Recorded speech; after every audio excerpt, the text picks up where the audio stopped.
guys, welcome back to my channel. I don't even know where to begin with this video. It's something that really means a lot to me and that I've been feeling like I should be sharing. Do you guys ever have a feeling like there's something that you just feel like you need to get out? So to kind of set the tone, I had this project come to me that I was so excited about, but it instead of being excited about it at first, it gave me the fear. Have you ever had something really big come up and you know that you should be excited, or you know that, in the normal world, this is something you always said you wanted or something like that, and then, but instead of being excited, your first instinct is fear, you're freaked out.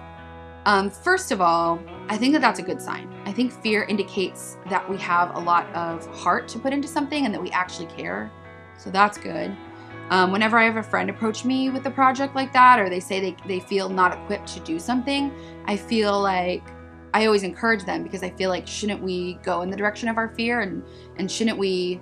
I love what Elizabeth Gilbert says in Big Magic. She says that fear can come along for the ride, but it's not allowed to sit in the front seat or choose the snacks or choose the radio station. That we all have to realize that fear is a part of life and that it's going to be there no matter what. And once we acknowledge that it's natural, it doesn't have to guide and drive our emotions. So I was thinking about this project, which I will be sharing with you guys soon, but that's not what I want to talk about today. I just want to talk about the fact that what that brought up in me. And what I realized is that I was feeling fearful because I felt completely unworthy of the project. I felt like they made a mistake asking me. I felt like, I think I even asked when they called me, I was like, are you sure you got the right number? Are you sure that you think I'm the right person for this project? And that was just based in fear, but my fear is rooted in an unworthiness and just feeling like I'm not worthy. And so I've been working through these issues for years now. I'm definitely not there yet. I know that I'm in a place now where I claim body positivity for myself and I claim these things, but to be honest with you, half the time I do that is to convince myself. It's like I haven't gotten there. I don't have the secret to it.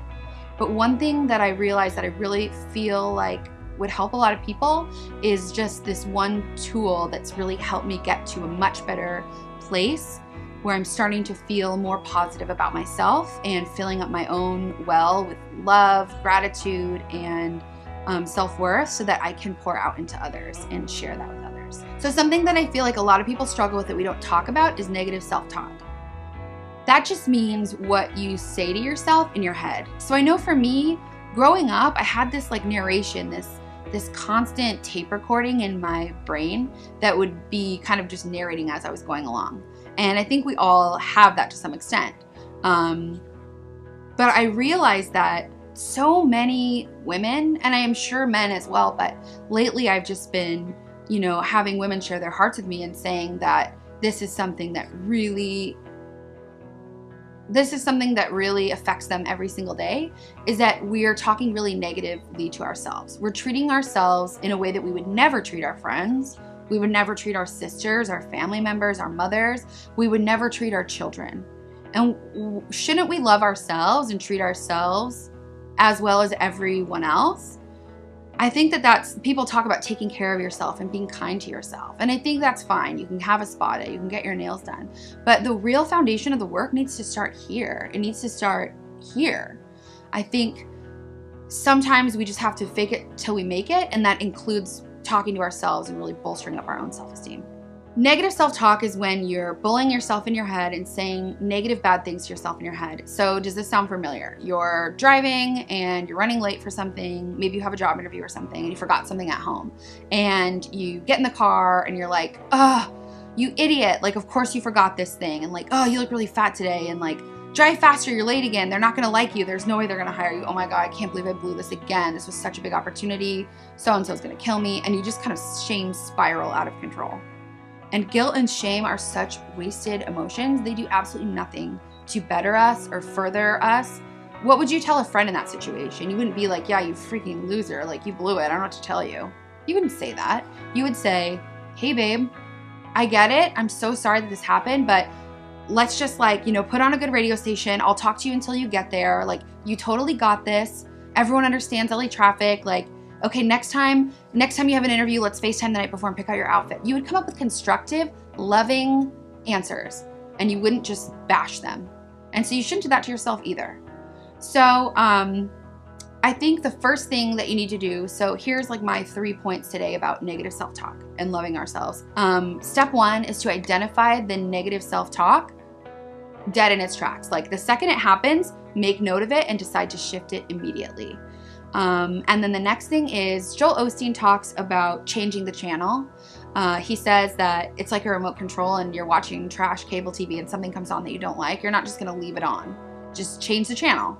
So you can change the channel in your head. Like, oh, you idiot, you're late. Okay, no. Oh, I'll take this shortcut instead. Oh, good idea, that's fine. Okay, still not positive enough. Well, you look really nice. I'm really excited to share my portfolio. You kind of like scale up and you keep changing the channel until you can get to that point. And then the third thing is something that, so we're just gonna get really personal today. I have spent years in therapy. And I feel like that is losing the stigma, and I'm happy to talk with anyone that is thinking about getting therapy or thinks they should. I think it's really good for everyone to have someone who's completely unbiased and has constructive tools. But when I moved to LA at first, I was still struggling coming out of an eating disorder.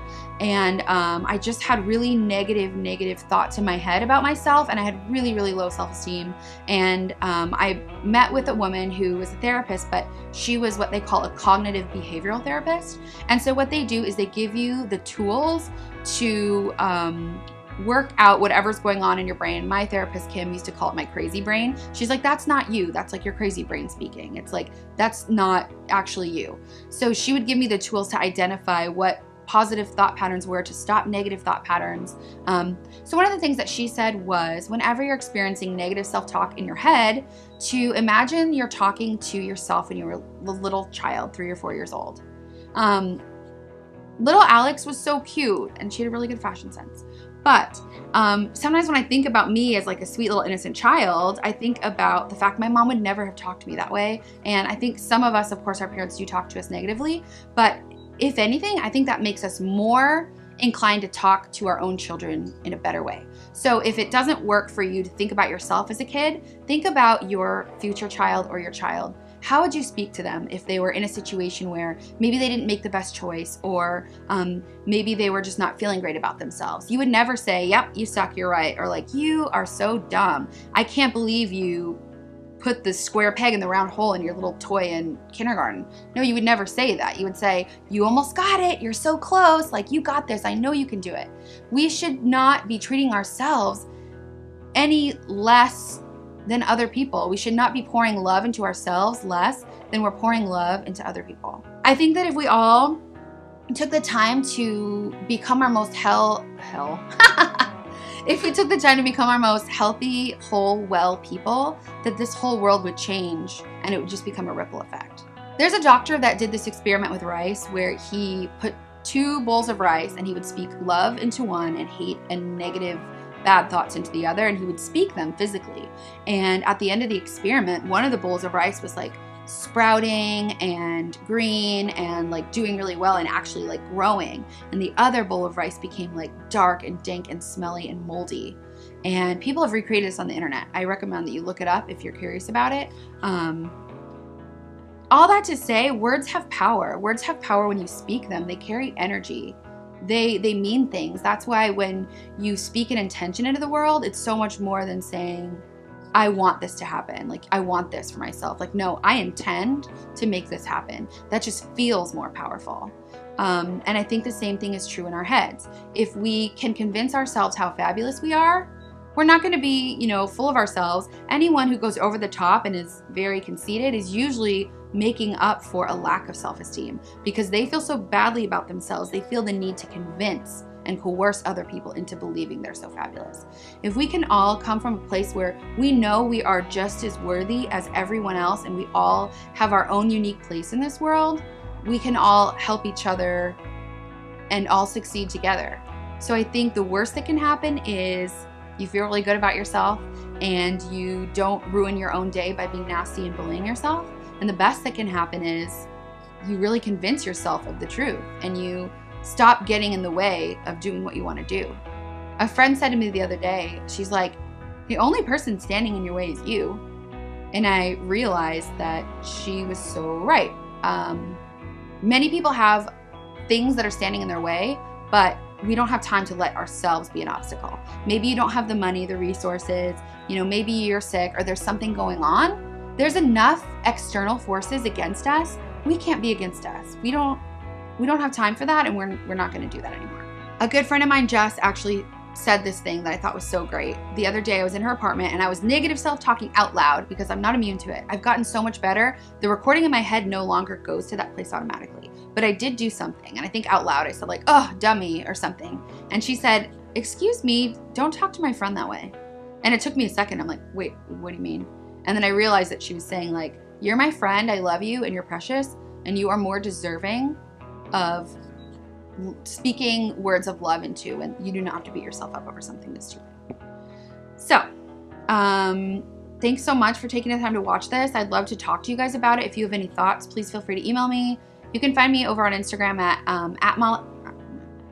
you can find me on Instagram at AlexMichaelMay, and feel free to DM me there. I'll probably have a version of this there if you want to comment below. But I don't know, this has just been on my heart, and I really hope that it's something that helps you. And I hope, if nothing else, it just makes you aware of something that you might not be aware of. So thanks for watching. If you like this video, please subscribe, comment below if there's anything else that you guys want to talk about or hear about. And I'll see you soon.